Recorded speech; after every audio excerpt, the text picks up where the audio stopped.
Trump he's out of the United States, guys. Party, everybody, let's have a party. Let's have a country party for Donald Trump not being here for a little bit. Now, Trump has gone over to China. And so I've talked a lot about how, America is in an incredibly weakened position at this point, primarily due to its own choices and misadventures in Iran. It had to postpone this trip for like a month last time because Donald Trump originally was planning to, like, after the Venezuela operation and after what he thought would be a quick Iran operation, he thought he was going to have 2 easy wins to go over to China and then leverage those into some sort of like trade deal because, China was, relatively involved in like, it was doing some, I think, industrializing in Venezuela and using Venezuela as kind of like a launch pad into like trade negotiations with various South American countries. And then obviously China does get 10% of its energy from Iran through the Strait of Hormuz or whatever. So if America could go in there and be like, oh, and also Iran, I think they get some of their oil from Venezuela as well, if I remember correctly. So so if America could have accomplished all of the goals that Trump thought they could accomplish, then that would have been a lot of leverage that he could have tried to use to, get whatever he wants from China. Probably, trade investments and like commitments to invest in America or something along those lines.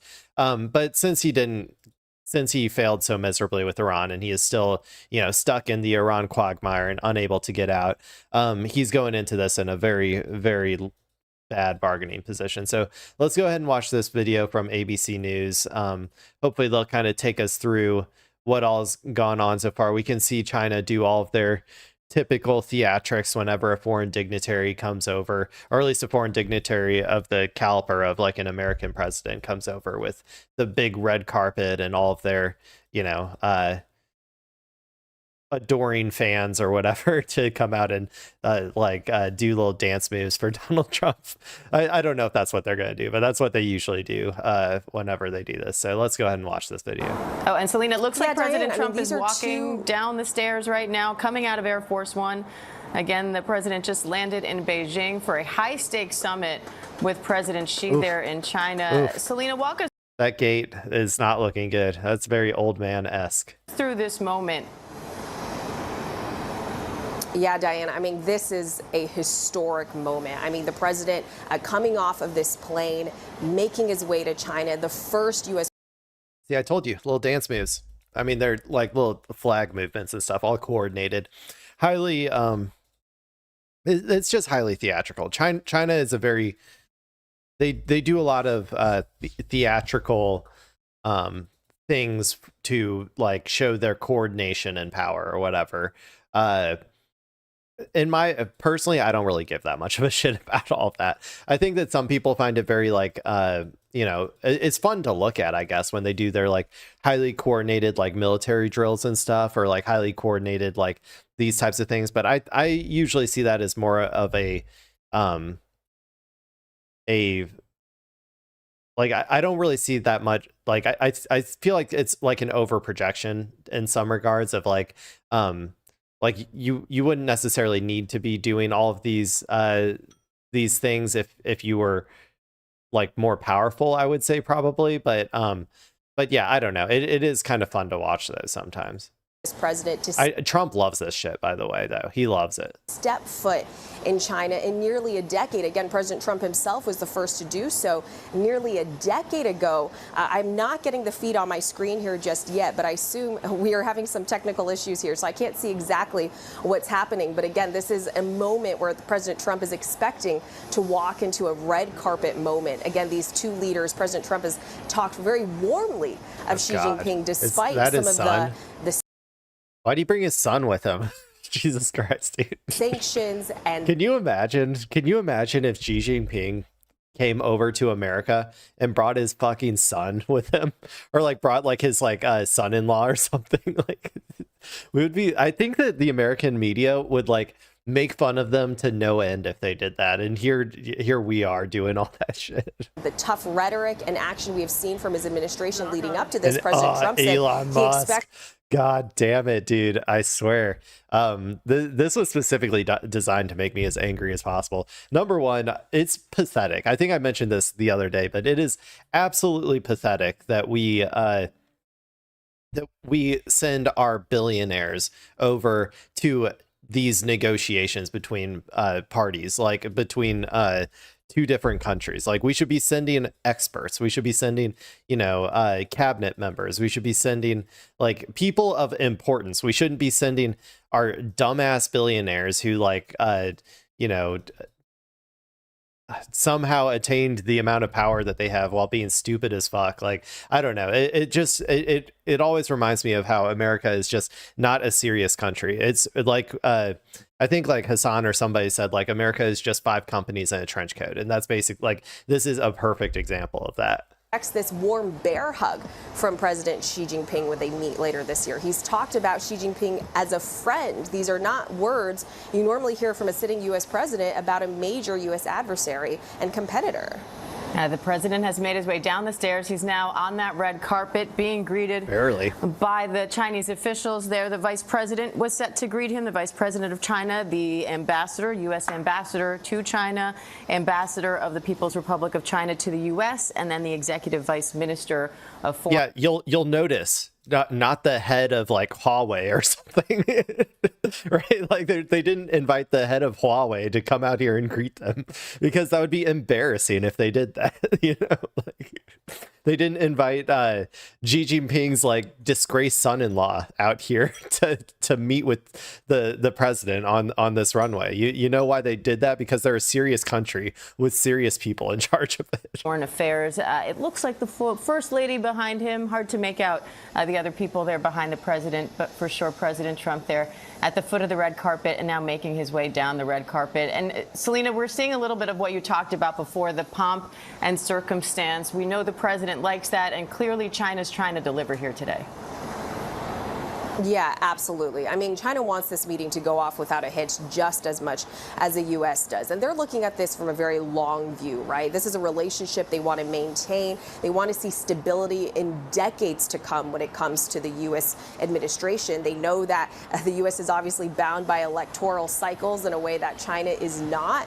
But President Trump, he is known to be mercurial. Well, screw that. It's not about the electoral cycles that America is bound by. America is bound by quarterly cycles of our pedo billionaires, as evidenced by how many of them just hopped off of this plane. Like, they are not capable of thinking in terms of long-term strategy, because they're beholden to the desire to attain as many profits in the short term as possible. So yeah, that's probably the bigger problem, not the cycles of democracy with 4-year, because they have elections in China.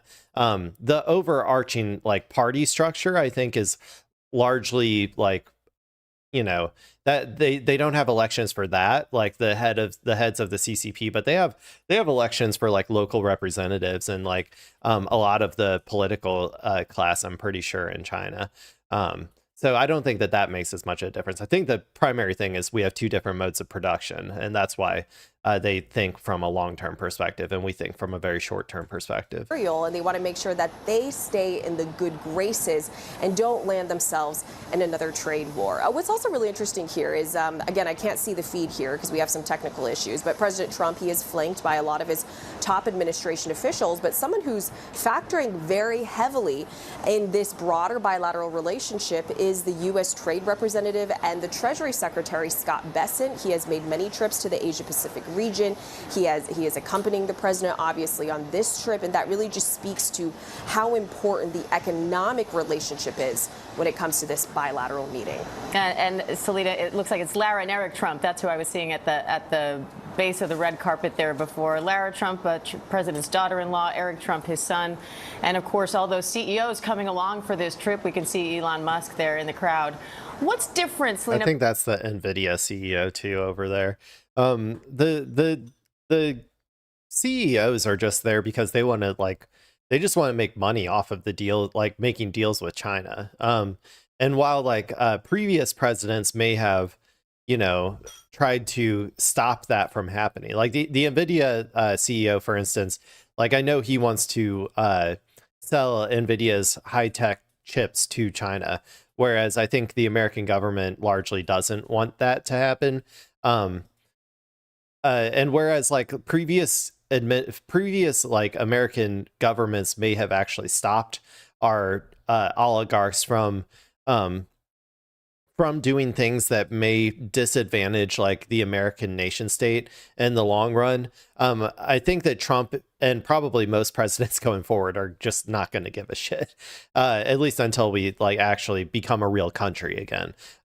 Because at this point, most of the people who are in the highest places of power are just like blatantly corrupt and trying to make as much money as possible and don't give a shit about America as a nation state. And that includes all of our pedo billionaires. Like they all, none of them care about the nation state of America. They care about making as much money as possible. They're international capitalists. So, the trading with China is beneficial for them in terms of like making as much money as possible.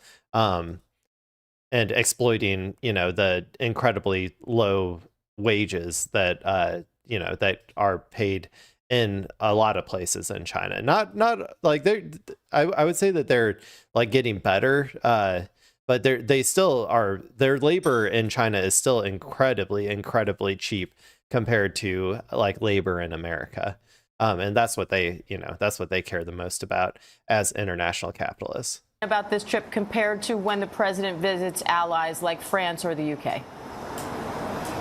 I mean, there's so many factors that are different. I mean, first of all, these are the world's two biggest superpowers, right? I mean, the stakes here really couldn't be higher. And President Trump, unlike other presidents, a lot of the foreign policy filters directly through himself. He doesn't rely on a lot of lower level negotiations leading up to these trips. I mean, there's some of that, but not in the same way that previous administrations. By the way, China hates that shit. They hate that it's not already pre-agreed on all of their, you know, because like the way that it usually works is that China and America will have like sort of like pre-established like what we're going to negotiate on. Even sometimes pre-established like what the agreements are going to end up being. And they like to have everything planned out from the very beginning. And Trump is like the exact opposite of that. So they do kind of despise that. Fortunately for them, it doesn't really matter. Trump is in such a weakened position in respect to China that that his like constant flip-flopping, like not having a very consistent position or even consistent desires, it won't really impact that much this time, I would say.